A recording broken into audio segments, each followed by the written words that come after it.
Meskipun terbilang sepi dari Ramadan tahun sebelumnya, namun berkah Ramadan juga ikut dirasakan oleh pengusaha lemang. Pasalnya pengusaha lemang dalam sehari mampu membuat lemang hingga 40 kilogram per harinya.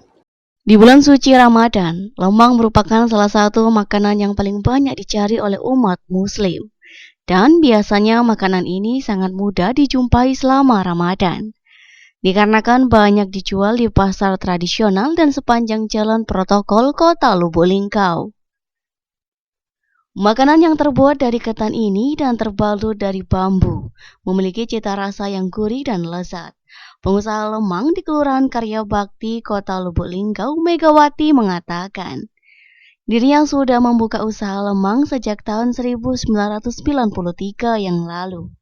Lemang sendiri berbahan dasar dari beras ketan, santan, kelapa, dan garam. Lalu bahan-bahan tersebut dimasukkan ke dalam bambu yang berdiameter 4 hingga 7 cm yang sudah dilapisi daun pisang terlebih dahulu.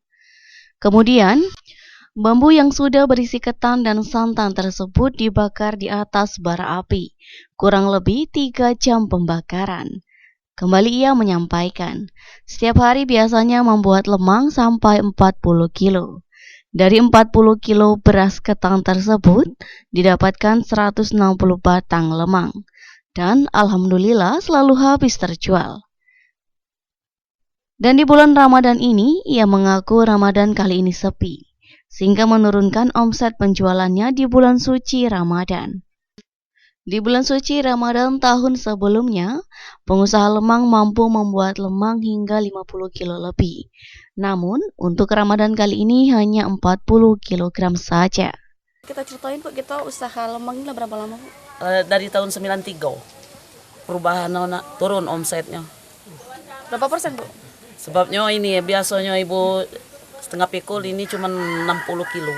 Oh, Ini 60 kilo, maaf ya, 40 kilo nah. 40 kilo. Sepi ya, 40 kilo tuh sehari apa cuman? sehari. Yo, sepi sekarang. Dulu yo ibu setengah pikul habis. untuk proses pembuatannya. Tim Liputan Silam Pari TV.